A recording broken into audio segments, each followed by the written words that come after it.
Students, तो जैसा कि हम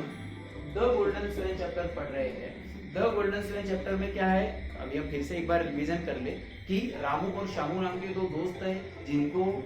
द गोल्डन स्वैन मिला हुआ है, और वो द गोल्डन स्वैन मतलब सोने का हंस जो है उसको लेकर किंग कृष्णदेव राय, राजा कृष्णदेव राय के दरबार में आए हुए हैं। उनमें समस्या ये है कि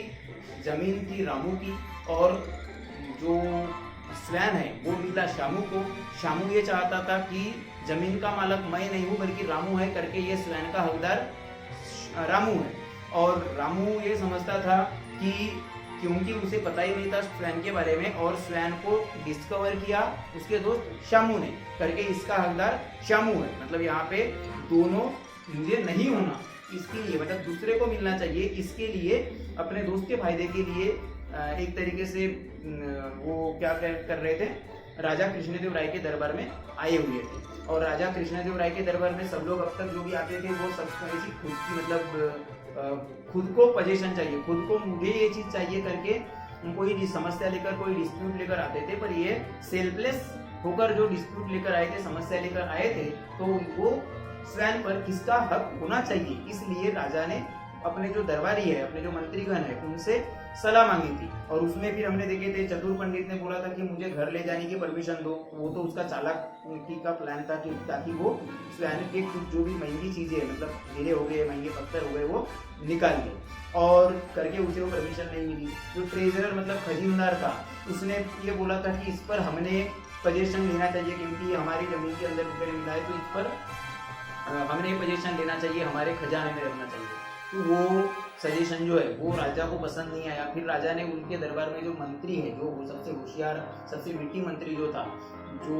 चतुर था, और चतुर मतलब चालाक नहीं था बल्कि चतुर था, सही में होशियार था, तो ऐसा जो मंत्री है कौन, तेनालीरामा, उनसे सजेशन मांगा था। और हमने लास्ट वीडियो में देखे इसके पहले के कि जो तेनालीरामा है, तेनालीरामा ने सजेशन ये दिया था कि बोले मुझे ऐसा लगता है कि हमने स्वयं का लीलाव मतलब ऑक्शन करना चाहिए, और ऑक्शन करने के बाद में जो भी मतलब जो भी पैसा आएगा, जो भी हमें धन मिलेगा, उस पैसे से, उस मनी से हम क्या करेंगे, हम हमारे साम्राज्य के, हमारे किंगडम में आने के लिए जो मेन स्ट्रीट है, सबसे मेन जो रास्ता है, उस रास्ते पर हम क्या करेंगे, एक खूबसूरत सा गार्डन बनाएंगे, ब्यूटीफुल गार्डन बनाएंगे जहाँ पे फवारा होगा ताजे पानी का, जहाँ पे पेड़ पौधे होंगे। तो वो सब उसने सलाह दिया था। अब क्या उसकी जो सलाह है, जो उसकी सजेशन है, क्या राजा ने माना या नहीं माना, वो हम आगे देखेंगे। So open page number 9 and see last और second last para. Travellers from अभी जो तेनालीरामा है वो और आगे अपने एक्सप्लेनेशन में क्या बोलता है देखिए। चलो ठीक है, उन्होंने क्या बोला सबसे पहले तो कि भाई हम ऑक्शन करेंगे, ऑक्शन करने के बाद में जो पैसा आएगा उससे हम मेन गेट पर ब्यूटीफुल गार्डन बनाएंगे और फ्रेश वाटर का फाउंटेन होगा, शेडी ट्रीज होंगे। और आगे क्या होगा बोलते हैं देखो, travellers from around the world should be able to rest there, we should have a pillar in the garden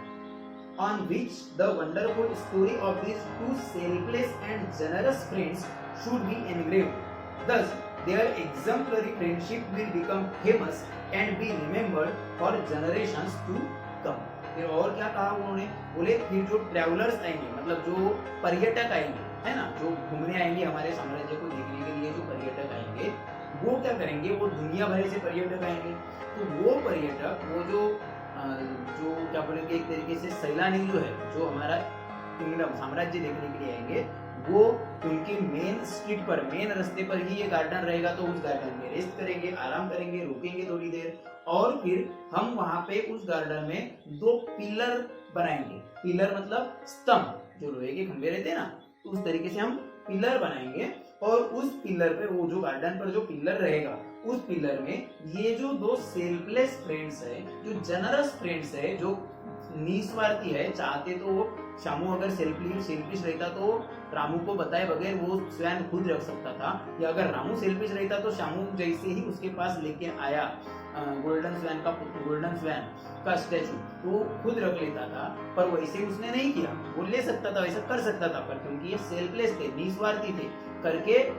selfless का मतलब निस्वार्थी, तो करके बोले हम क्या करेंगे, ये जो दो सेल्फलेस फ्रेंड्स है, सेल्फलेस निस्वार्थी दोस्त है, इनकी जो स्टोरी है, इनकी जो उदारता की स्टोरी है, ताकि खुद का फायदा न होकर दूसरों के हित के लिए दूसरों को दान करने की जो इनकी जो एबिलिटी है ना, उस पर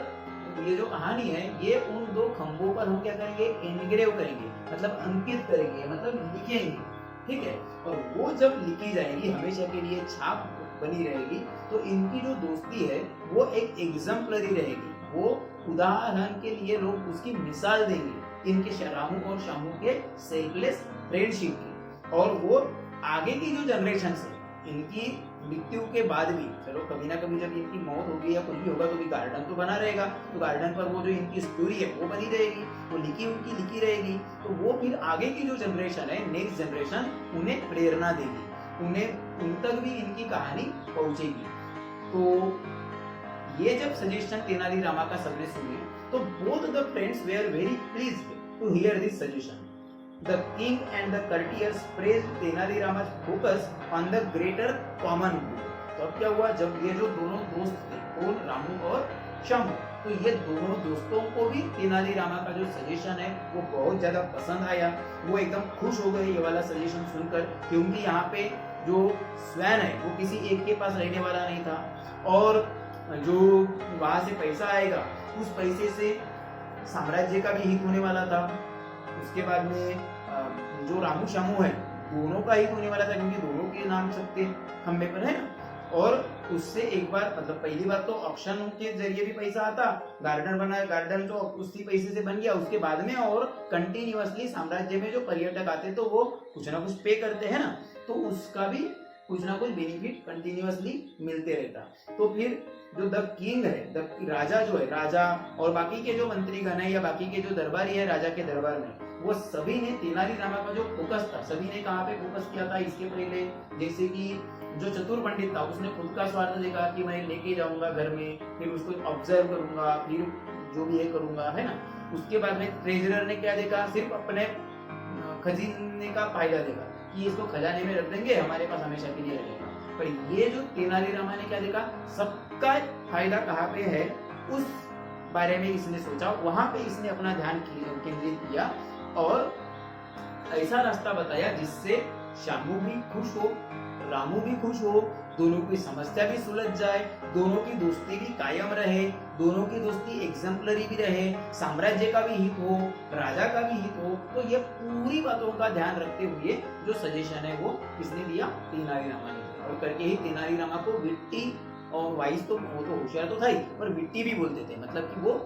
थोड़ा सा चतुर भी था, मतलब कैसे चतुर, चालाक नहीं है, ओरिजिनली वो चतुर है, ठीक है, मतलब कि वो आउट ऑफ द बॉक्स सोचता था, जो सोच ये सोच कि जिसको नहीं सोची वो उसने सोचा। तो करके ये पूरी फिर उसकी बात से सहमत आप होकर वो फिर बनाया भी गया। आप पिक्चर में भी देख सकते हैं, ये देखिए कितना खूबसूरत सा गार्डन बनाया गया है। फिर इससे हमको सीख क्या मिलती है, हमने स्टोरी तो सीख ली है, स्टोरी से हमको सीख क्या मिलती है, स्टोरी से हमें ये सीखने मिलती है कि friendship is more precious than expensive things. क्योंकि क्या, जैसे कोई महंगी चीज मिली करके, कुछ कभी कभी क्या होता है कि महंगी अगर चीज मिले तो दोस्तों को भूलकर उस चीज पर खुद रख सकते, मतलब लालची बनकर, ग्रीडी बनकर क्या होते, दोस्ती तोड़ देते हैं, पर महंगी चीज अपने पास रख लेते हैं, है ना। जैसे शामू अगर चाहे तो कर सकता था, रामू की जमीन थी फिर भी, है ना, या रामू भी वो चीज कर सकता था जैसा मैंने स्टार्टिंग में बताया, पर वो उन्होंने नहीं किए, उन्होंने पहले अपने दोस्ती की क्या किया, दोस्ती की वैल्यू ज्यादा रखे। तो ये वही हमको सीखने मिलता है कि दोस्ती जो है वो कोई भी महंगी चीज से भी ज्यादा प्रीशियस है, दोस्ती अनमोल है, दोस्ती की कीमत नहीं कर सकते हैं। तो ये पूरी स्टोरी है, तो हमें भी दोस्ती को ज्यादा इंपॉर्टेंस देना है और चीजों को पर कम, तो हमें दोस्ती सबसे ज्यादा इंपॉर्टेंट है। ये इस स्टोरी का फुल स्टोरी से हमें सीखने मिलता है। अब आपको होमवर्क क्या है, देखिए वर्ड्स तो पिछले वाले वीडियो में जो वर्ड्स थे वही वर्ड्स आपको यहाँ पे दिख रहे हैं, तो करके आपने शायद पिछले वीडियो में ही लिख लिए होंगे, है ना। तो आगे आपको क्या करना है, चैप्टर पूरा का पूरा रीड करना है, और उसके अलावा अब क्योंकि यहाँ पे अपनी स्टोरी फिनिश हो गई है पढ़ के, तो स्टोरी एक्सप्लेन करके भी, तो यहाँ पे स्टोरी की जो क्वेश्चन आंसर है वो आपको कंप्लीट करना है। कैसे, क्वेश्चन ए आंसर ओरल ही है, who was the rice farmer, rice farmer कौन था आपको बताया हुआ है तो आपको पता ही होगा। बी में टिक करेक्ट आंसर, ऑप्शन बी है आपको कंप्लीट करना है। सी में क्या करना है, देखिए सी में जो चीज पहले हुई उसको नंबराइज करना, 1 2 3 4, यहाँ पे 7 सेंटेंसेस है, 7 सेंटेंस है, जो चीज पहले हुई उसके आगे 1 नंबर, इस तरीके से आपको नंबराइज करना है पूरी उस कहानी को। और बाकी के जो भी क्वेश्चंस है वो अपन करेंगे बाद में। अगर आप चाहो तो ये वर्ड क्विज को भी टिक कर सकते हो। बाकी के जो क्वेश्चंस है वो उसके आंसर वगैरह, इनके भी आंसर अपन अगली वीडियो में मैं आंसर दे दूंगा ये ऑब्जेक्टिव के, और बाकी के आंसर आपको नोट्स में मिल जाएगा। ठीक है, थैंक यू।